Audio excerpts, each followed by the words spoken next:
Welcome to Buckeyes Tomorrow Morning for Friday, October 31st. I'm your host, Tom Orr. The Penn State game in 1 day, the game against Michigan in 29 days.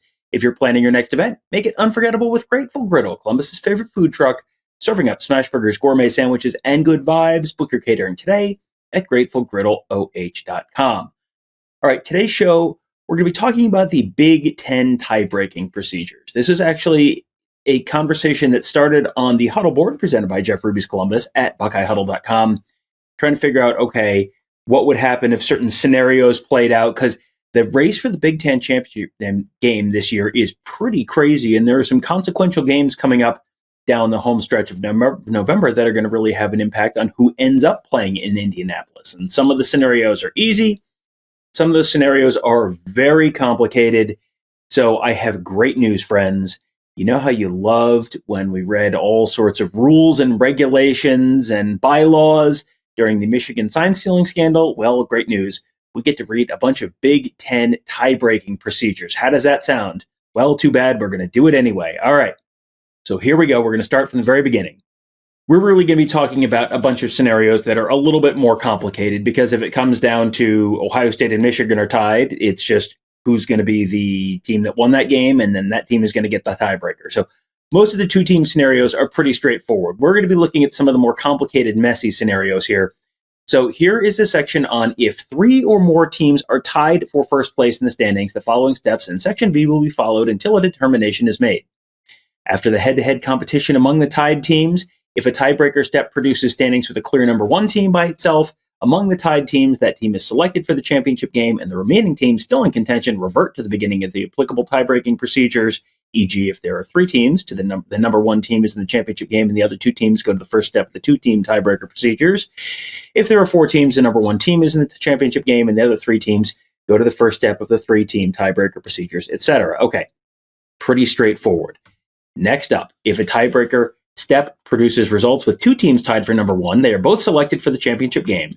To decide the ranking of the two teams, they will progress through the two-team tiebreaker procedures. Really, the only thing the ranking of the two teams really functionally determines is what color jerseys they wear, so that doesn't really matter. All right, so if a tiebreaker step produces results with two teams tied for a position other than number one, the winner of the game between the two teams shall be the representative.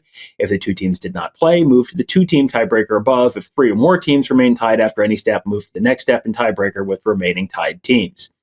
If a tiebreaker step produces results with one team being eliminated from proceeding to the next step in the tiebreaker process, the team that is eliminated shall not be pulled back into the tiebreaker for any future step or steps.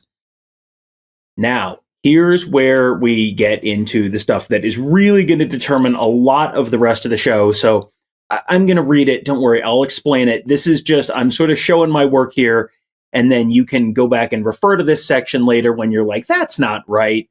This is what this is all pulled directly from. So if any teams involved in the tie are tied after any step, all teams will continue to the next step in the tiebreaker procedures. 1. The records of the three or more tied teams will be compared based on winning percentage in games among the tied teams. A. If all teams involved in the tie did not play each other, but one team defeated all other teams involved in the tie, the team that defeated all the other teams in the tie is removed from the tiebreaker, and the remaining teams revert to the beginning of the applicable tiebreaker procedures, i.e. two-team or three or more team tie.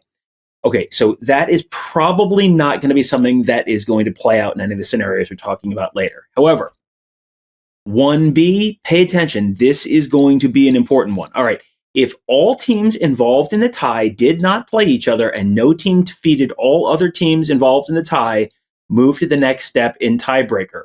So, why is that going to be important? Trust me, just pay attention. This is the Mystery Mouska tool. It's a surprise tool that will help us later. It will be the answer to, wait, I think he's wrong. Why is that the case? That's the case. So we'll get there in a minute. Number 2, the records of the three or more tied teams will be compared based on winning percentage against all common conference opponents played by all other teams involved in the tie. Number 3, the records of the three or more tied teams will be compared based on winning percentage against the next highest placed common opponent in the standings in order of finish. 4, the records of the three or more tied teams will be compared based on the best cumulative conference winning percentage of all conference opponents. A, in the event of an unbalanced schedule, i.e. less than 9 conference games are played, the records with three or more tied teams will be compared based on the best cumulative conference winning percentage of all conference opponents, regardless of how many conference opponents each team played. That's really about where the tiebreakers are going to end. That's the thing that is almost going to determine virtually all of these scenarios. So we'll talk about that. But just in case you want to know what else happens after that, if winning percentage is equal for all conference opponents, move to the next step in tiebreaker. 5, representative will be chosen by the highest ranked ranking by Sports Source Analytics team rating score metric following the regular season. We never get there, don't worry. Number 6, random draw among the tied teams conducted by the commissioner or designee. All right, so you're probably not going to get that far. However, so now we're going to go through some of the scenarios that could happen just depending on how the regular season plays out. And Ohio State fans, you're going to get really annoyed because a bunch of these involve Ohio State losing. Here's why. If Ohio State wins, they're in. If Ohio State wins out, they're in, period, full stop. There's no scenario where Ohio State wins out and does not make the Big Ten championship game. So those are not scenarios we're going to be talking about, except for this one. Scenario 1, Indiana wins out, Ohio State wins out. It is Indiana versus Ohio State in the Big Ten championship game in Indianapolis. Congratulations. Hotel rooms are $2,500 a night, and there's a 7-night minimum. So have fun there, everyone. So that's scenario 1. Very clean, easy, straightforward. All right. So that's if both Indiana and Ohio State handle their business, that's what it's going to be. Now let's go to scenario 2. All right. So now here's where things start to get a little more complicated. If Indiana, Michigan, and Oregon win out and Michigan beats Ohio State, then Indiana's in because they're unbeaten. And then it's a 3-way tie at 1 loss in conference play between Michigan, Oregon, and Ohio State. So Oregon would win out. Oregon would win the tiebreaker there because they are ahead of both Ohio State and Michigan based on opponent conference winning percentage. That's actually, they've got a decent margin there between them and the other schools. So they would be pretty comfortably in. So then that would be Indiana and Oregon in the Big Ten championship game. All right. So now scenario 3. What if Indiana and Michigan win out, but Oregon loses a game? We're going to say they just lose to Iowa next weekend. So then Indiana is in with an 8-0 record, and then the tiebreaker would be just between Michigan and Ohio State, and Michigan would get in based on the tiebreaker of a head-to-head win over Ohio State. So that would be Indiana and Michigan. So there you go. There's scenario 3. Now, scenario 4. This is where things start to get kind of crazy and really, really hard to keep track of, and I will admit, I sanity checked some of this against the model at notnothing.net just to make sure I was right about some of this. I will drop a link to that model in the show notes if you want to play around with the model. It's actually kind of fun. It's like, can I get Purdue into the Big Ten championship game? Well, you need to do some crazy stuff, but maybe if you want to figure that out, you go right ahead. All right, so what happens if Michigan wins out? Oregon wins out. The Buckeyes obviously would lose to Michigan. And then Indiana gets upset by someone. It doesn't really probably matter who, but we'll just say Penn State. So at that point, the head-to-head tiebreaker, not in effect. There's 4 teams tied, but the head-to-head tiebreaker is not in effect because of Rule 1B that we talked about earlier. Okay? So deep breath, everyone. Here we go.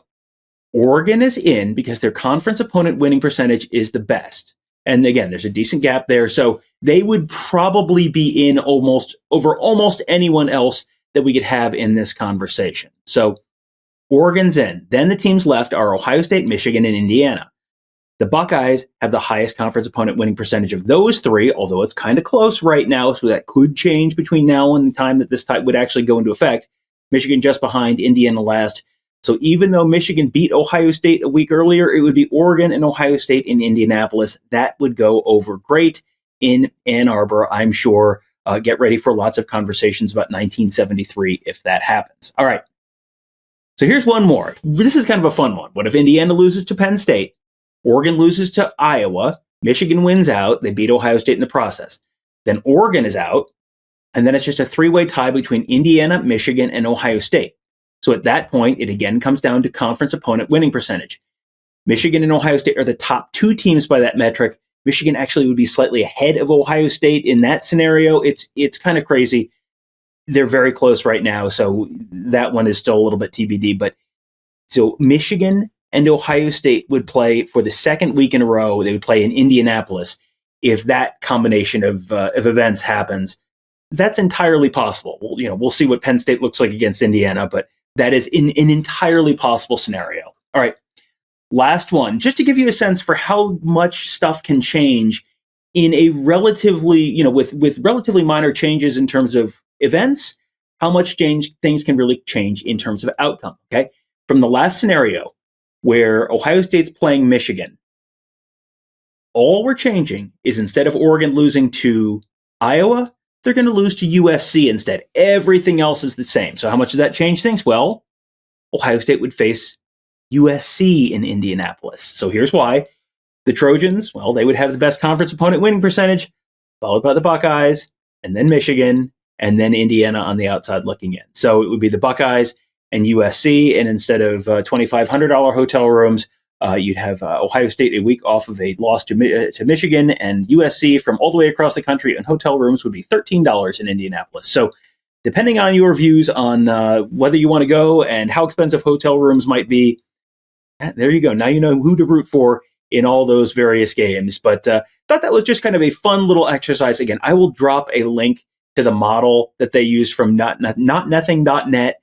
They do a really good job sort of sorting things out and explaining the tiebreakers and letting you model things out for, okay, what happens if these 7 crazy things happen? Who would go to the Big Ten championship game then? So I'll drop that in the show notes on both your podcast platform of choice and at youtube.com/Buckeye Huddle as well. So there you go. Hope you enjoyed that one. Again, if Ohio State just handles their business, it will be a very boring, no drama walk to the Big Ten championship game in Indianapolis, and they could have a very easy, no drama walk to the Big Ten championship game for Indiana as well. All they have to do is handle their business in November, which starts today, November 1st. Buckeyes taking on Penn State. We will be there for the full day, your usual pregame show, postgame show, all the coverage you're coming to know and expect from us at BuckeyeHuddle.com, and of course at youtube.com/Buckeye Huddle. That'll do it for today. Thank you guys all for joining us. Have a great day. We'll talk to you tomorrow.